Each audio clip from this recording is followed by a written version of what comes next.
Okay, चालू। क्या कह रहा है? रिकॉर्ड नहीं हो रही? ओके, नहीं लिख पाओगे, ठीक है। हाँ, थैंक गॉड। दो ही तो गए, दो ही तो गए हैं?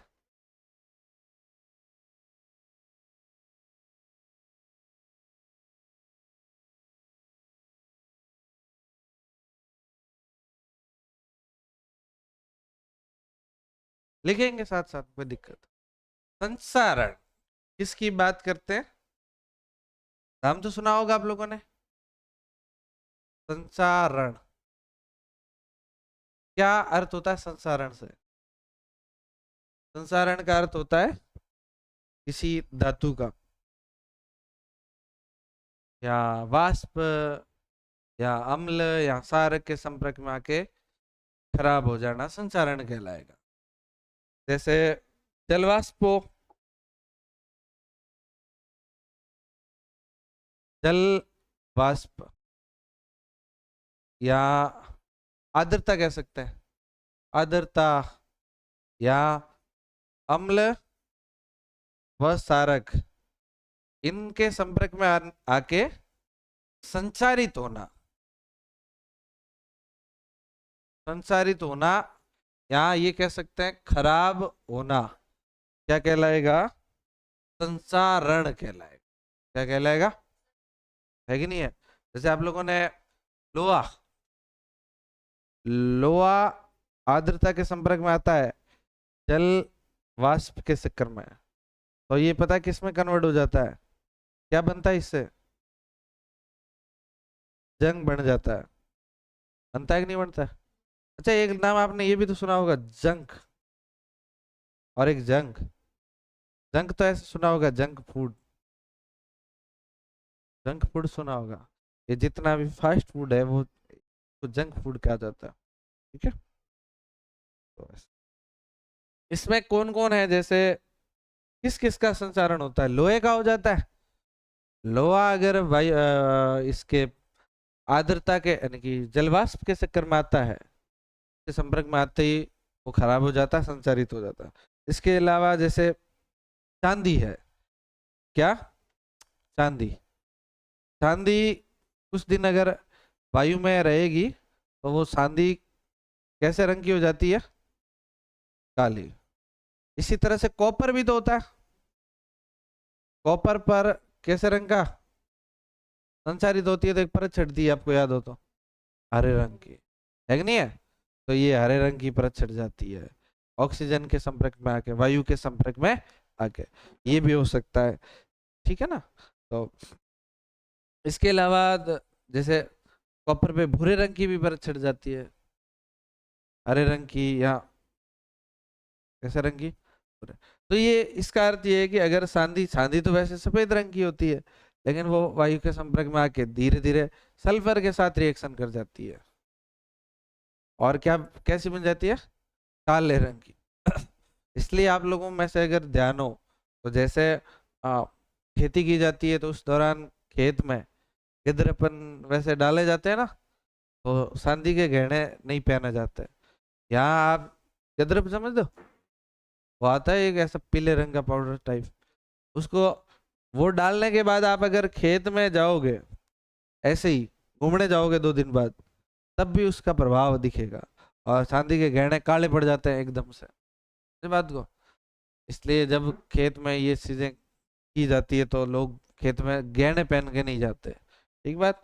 इसके अलावा ऐसे ये सारी चीजें क्या है? संचारण से संबंधित है। संसारण से बचाव कैसे हो सकता है? सुरक्षा। संसारण से सुरक्षा, ये महत्वपूर्ण है।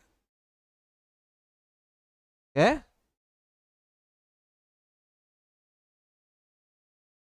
सरसारण हो गया ना।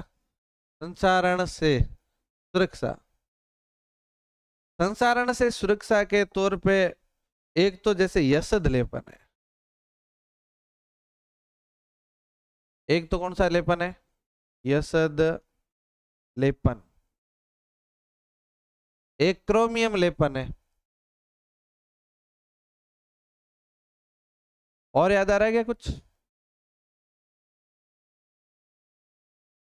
इसके अलावा जैसे आप याद करो, अगर कोई वस्तु लोहे की है और हम चाहते हैं कि उसको जंग से बचाया जाए, क्या तरीका हो सकता है? हाँ, कलर करो, उस पेंट करके, ग्रीस करके, ग्रीस करके या उसके ऊपर तेल लगाकर, ये भी एक तरीका हो सकता है कि अगर आप तेल लगाओ या आप ग्रीस कर दो, उसके ऊपर ग्रीस घिस दो थोड़ा थोड़ा, तो विस्तारित नहीं होगा।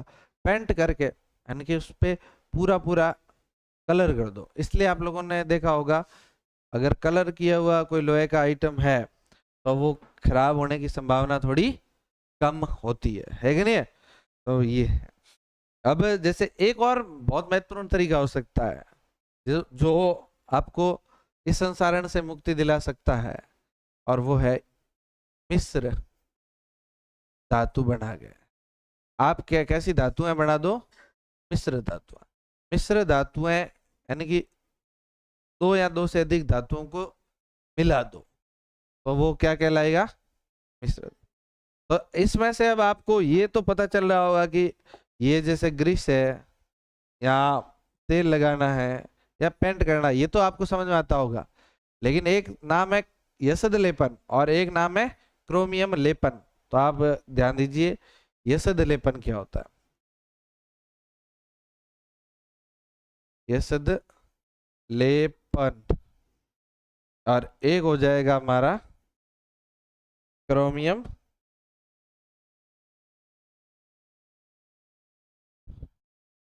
क्रोमियम में तो आपको पता चल जाएगा कुछ क्रोमियम का लेपन की बात हो रही है। तो यसद लेपन में किसकी बात होती है? किसी को याद है? तुम बताओ। बिल्कुल, लोहा हो या इस्पात हो, लोहा या इस्पात, इस पर किसकी परत चढ़ाओ? Zn की, जिंक की, या इसको जिंक को जस्ता नाम दिया जा सकता है। तो इसकी पतली परत चढ़ाओ। जैसे मान लो ये एक काला काला लोहा है, लोहे का बर्तन है, और हम इसके ऊपर अगर हम एक जिंक की परत चढ़ा दें, इसके ऊपर पतली पतली किसकी परत चढ़ा दें? जिंक की परत चढ़ाई है हमने, Zn, और जबकि अंदर क्या था? लोहा। तो ये जो पतली परत चढ़ाई है, ये पतली परत चढ़ाई है, इसे ही हम क्या कहते हैं? यसद लेपन। तो ये कहा जा सकता है कि लोहे या इस्पात पर जस्ता या जिंक की पतली परत चढ़ाना, क्यों चढ़ाते हैं? संचारण से बचाने के लिए। तो संचारण से बचाने के लिए पतली परत चढ़ाना हमारा क्या कहलाएगा? यसद लेपन। और अगर हम क्रोमियम की परत चढ़ाएं तो उसे हम क्या कहेंगे? क्रोमियम लेपन। जिंक की चढ़ाएं तो यसद लेपन, और किसी पर क्रोमियम की परत चढ़ाना, परत चढ़ाना क्रोमियम लेपन। इसमें एक और मजेदार बात है, पता है आपको, कि अगर ये बाद में ये धीरे धीरे परत उतर भी जाए तब भी संचारित ये नहीं होगा, ये लोहा बाद में भी संचारित नहीं होगा। एक बार आपने यसद लेपन कर दिया तो वो बाद में भी संचारित होने की संभावना बहुत कम है, नहीं के बराबर। ठीक बात। फिर एक है मिश्र धातु। कौन सा धातु? मिश्र धातु। क्या समझते हैं आप मिश्र धातु से? मिश्र धातु का अर्थ होता है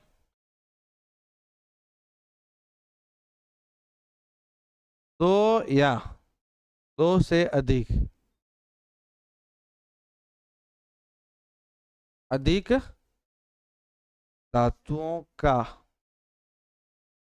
विलयन कह सकते हो, या समांगी मिश्रण। समांगी मिश्रण क्या कहलाएगा? बोलो। मिश्रण। ये समांगी मिश्रण का अर्थ क्या होता है? ऐसा मिश्रण जिसमें मान लो दो या दो से अधिक धातुएं मिल जाए तो आपको बाद में दिखे नहीं, बाहर से पता ही नहीं चलेगी। ये देखो एकदम बराबर मात्रा में मिल जाए, एकदम हर जगह कण बराबर मिलेंगे तो ये क्या कहलाएगी? मिश्र धातु। ठीक है ना, मिश्र धातुओं में जंग लगता नहीं है ना, खराब होती नहीं है, संचारित होती नहीं है, इसलिए हम लोग मिश्र धातुएं बनाते हैं। कुछ कुछ मिश्र धातुएं आपको याद रखनी है। तो पहले इसको तैयार किया कैसे जा सकता है? इसको तैयार करने के लिए सबसे मेन जो धातु है जिसका अपन को मिश्र धातु बनाना है, जिसको ज्यादा लेना है, उसको सबसे पहले पिघला दो भट्टी में। क्या करो? एकदम पिघलाई, पानी टाइप बनाया, और उसके बाद दूसरी जो भी अपन को तत्व मिलाने हैं उनको भी पिघला पिघला करके मिला दो। जैसे ये एक बर्तन लिया और इसमें ये धातु पिघला के रख दी। अब हमें मान लो जितना कुछ लेना है उनको बराबर अनुपात में, जैसे 1 लीटर में हमें मान लो 100 ml ही डालना है, तो 200 में 2 लीटर में 200 डालेंगे, ऐसे अनुपात बराबर होना चाहिए। इसमें दो या दो से अधिक धातुओं का समांगी मिश्रण है, यानी कि अनुपात बराबर होना चाहिए। तो ये 20 में आपने एक धातु ये डाल दी और एक धातु और डाल दी, ये अब बराबर डाल दी और इनको मिला दिया, एकदम मिक्स किया एकदम, और मिक्स करके इसको ठंडा करो, वापस क्या करो, तो अब ये क्या बन जाएगी? बोलो, मिश्र। बात समझ में आई क्या? कुछ नहीं, सिंपल सा है, धातुओं को पिघला दो, मेन धातु को पिघलाओ और उसमें जितनी जितनी थोड़ी बहुत धातुएं मिलानी है उसको थोड़ा थोड़ा मिला दो और वापस ठंडा कर दो, तो क्या बन जाएगी?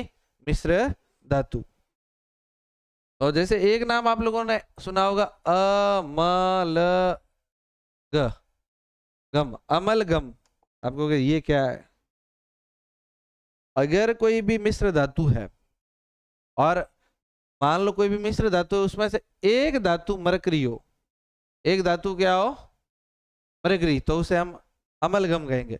जैसे मान लो मरकरी है और इसके साथ मान लो कोई भी एक्स धातु है, तो ये अमलगम कहलाएगा। ये क्या कहलाएगा? मान लो मरकरी है और एक्स और वाई है, तब भी ये क्या कहलाएगा? कम से कम एक धातु क्या हो? मरकरी। मरकरी का दूसरा नाम पारा, कहीं कहीं इसको पारद कहते हैं, और इसका प्रतीक क्या है?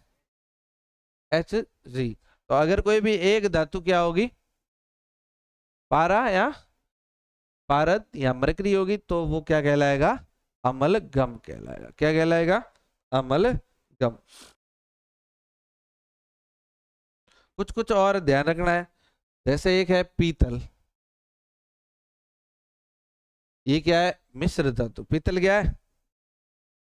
मिश्र धातु। किससे बनती है? पीतल से आपको एक ट्रिक से याद रखना है, पीता दी, पी से पीतल, ता से किससे बनेगी? तांबा, और प्लस जी से जिंक। तांबा को क्या कह सकते हैं? कॉपर प्लस जेड, इन दोनों से मिलकर, तो ध्यान में रह जाएगा। बहुत सरल सवाल कई बार पूछा जाता है। अभी एक 4th ग्रेड के पेपर में आपको दिखेंगे तो बहुत सारे क्वेश्चन ऐसे थे, आप हल कर सकते थे। साइंस के, मैथ्स के तो फिर अलग मैथ्स आती है, बट साइंस के आप आराम से कर सकते हैं, तो ऐसा। ठीक है ना? तो इसके अलावा जैसे एक है कांचा।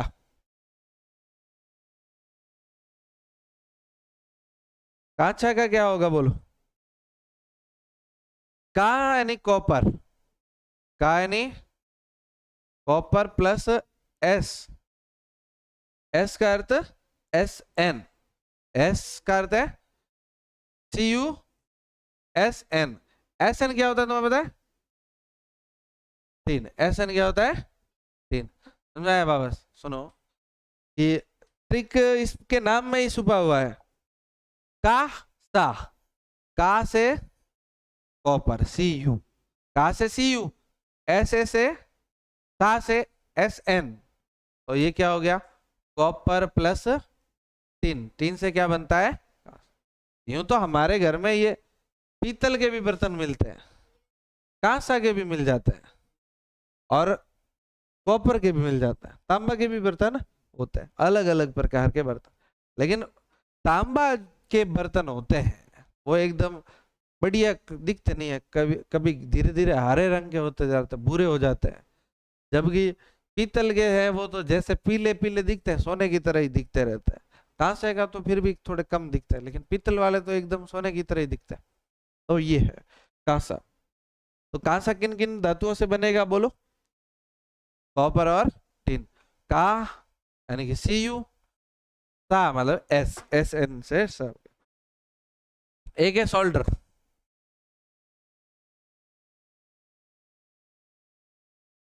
सोल्डर 100 से लिखना सीसा। वैसे हमने तो यूं याद कर रखा CT। टी से सोल्डर और सी से ही सीसा, टी से टिन। टी से क्या हो गया? टिन।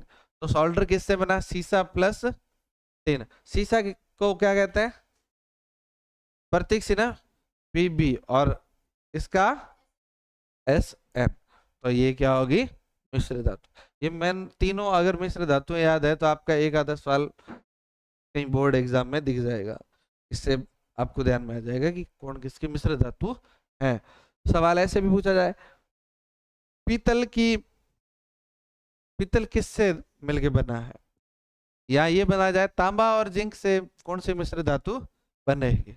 ऐसे।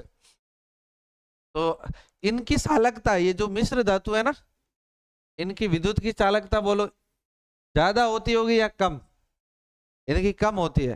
चालकता क्या होती है? कम। इनमें करंट कम चलता है, जबकि जो ओरिजिनल धातु है उनमें करंट ज्यादा चलता है। ठीक है ना? सोल्डर जो है, सोल्डर का तो गलनांक भी बहुत कम होता है, तो इनका भी गलनांक भी कम होता है। सारी मिश्र धातुओं का गलनांक अन्य धातुओं की अपेक्षा, शुद्ध धातुओं की अपेक्षा कम होता है, गलनांक कम होता है। और सोल्डर का तो गलनांक बहुत ज्यादा कम होता है, इसलिए इसका उपयोग तारों को आपस में वेल्डिंग करने के लिए किया जा सकता है। तो सोल्डर का उपयोग क्या करने में हो जाएगा? गलनांक इसका बहुत कम होता है, इसलिए इसको तारों को वेल्डिंग में होता है। तारों को क्या करना है? वेल्डिंग। तो किसका उपयोग किया जा सकता है? सोल्डर का। तो ये भी ध्यान में रखना, सोल्डर का उपयोग किसके लिए होगा? वेल्डिंग करने के लिए। ठीक बात। इसके अलावा जैसे, अच्छा बताओ, आपको पता है क्या सोना, जैसे सोना छोड़ो, पहले लोहा देखो। शुद्ध लोहा जो होता है ना, वो कठोर ज्यादा होता है कम? शुद्ध लोहा। अच्छा तुम मान लो तुम्हारे घर घर बनाना है, तो आपको मजबूत लोहा चाहिए।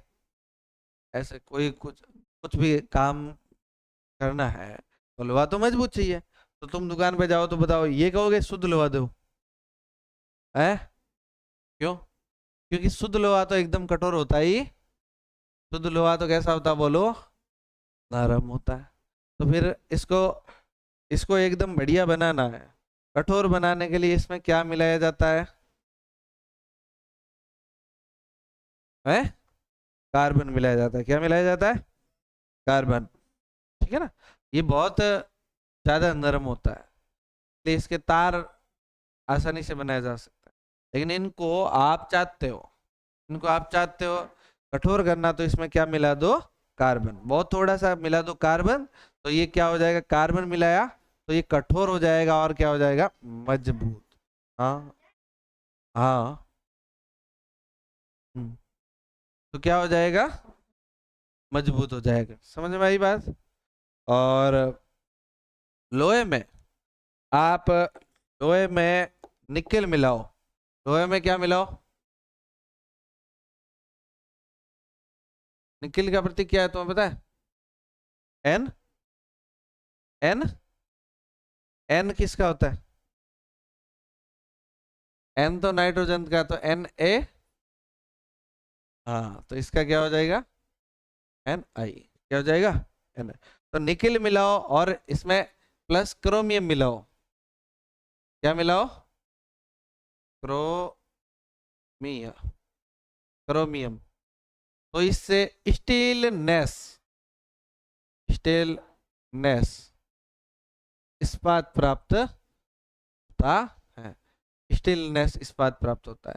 शुद्ध लोहे में थोड़ा थोड़ा क्या मिला दो, निकेल और क्रोमियम, तो ये क्या प्राप्त हो जाएगा, ये प्राप्त हो। अच्छा आपको पता है जैसे जो घर में खाना बनाने की सपरी आती है ना, सपरी, वो जिससे, आप तो शायद नहीं जानते होंगे, घर वालों को पूछना ये किस से बनी हुई है, हवाई जहाज का पत्रा है क्या? जैसे तो हमें भी यूं लगता होगा कि ये हो सकता है कहीं हवाई जहाज गिरा हो और हमारे वाले डोकरे गए और लेके आए होंगे, हमें क्या पता, ऐसा ही है ना, वैसे। बट वो क्या है, ये मजबूत होता है ये। फिर हम बात करेंगे सोने के बारे में। इसके बारे में बात करेंगे, सोने के बारे में। तो आप सोते तो बहुत हो ही, बात करने की आवश्यकता है ही नहीं सोने की, घर जाके सो जाओगे, स्कूल से गए थे तब भी सो गए होंगे। सोना, प्रतीक बोलो क्या, एयू। सोना में महंगी धातु है काफी। अब बताओ, सोना महंगी धातु है, चलो महंगी है तो है, कोई बात नहीं। शुद्ध सोना, शुद्ध सोने को मापते हैं किसमें, आपको पता है क्या? कैरेट में मापते हैं। किस में मापते हैं? सोने की शुद्धता मापते हैं कैरेट में, और कितने कैरेट का होता है? 24 कैरेट। लेकिन 24 कैरेट का सोना बोलो क्या होता है, एकदम नरम। ये क्या होता है, नरम। तो बताओ इससे आभूषण बनाए जा सकते हैं क्या? आभूषण तो नहीं बनाए जाते। तो आभूषण कैसे बनाए जाएंगे? ये लगभग 22 कैरेट का सोना है। तो बाद में इसमें क्या मिलाते हैं, मिला देते हैं प्लस चांदी मिला लेते हैं। कोई कोई तो बेटा लोहा ही मिलाते हैं, पर लोहा नहीं मिलाते, सामान्य तो चांदी मिलाते हैं। क्यों? क्योंकि लोहा जो है वो ज्यादा क्रियाशील है चांदी की अपेक्षा। तो वो थोड़े दिन बाद किसी के संपर्क में आके, जैसे जल वाष्प के संपर्क में आ गया तो काट खाएगा, खाएगा कि नहीं खाएगा? तो फिर इसलिए कभी कभी आप लोगों ने देखा होगा, होते सोने के हैं लेकिन काट खा जाता है, क्योंकि वो उस लोहा ही डालता है ज्यादा। तो सांदी मिला देता है। सांदी क्या है, कम क्रियाशील है। ऐसा क्या तुम्हारे हुए काले, ऐसे ध्यान रखना। इसके अलावा तो इसमें तांबा भी मिला दिया जाता है। कॉपर भी बहुत कम क्रियाशील होता है, तांबा मिला लो, सांदी है या कॉपर। भारत के अंदर ज्यादातर सोने का यूज है वो आभूषण बनाने में होता है। ज्यादातर यूज कहाँ होता है, आभूषण बनाने में। और भारत में पूछा जाए कितना कैरेट का यूज होता है, 22 कैरेट। शुद्ध सोना कितने कैरेट का है? सबसे कम क्रियाशील है सोना, सबसे कम क्रियाशील है, इसलिए सक्रियता श्रेणी में सबसे ऊपर आता है, नीचे आता है। ठीक बात। तो इतनी सारी बातें किससे जुड़ी जुड़ी थी, हमारे धातु और अधातु से जुड़ी थी। ठीक है, साथ हमारा चैप्टर खत्म हुआ, हो गया। अब क्या लिख सकते हैं इसमें तुम, क्या क्या लिखोगे?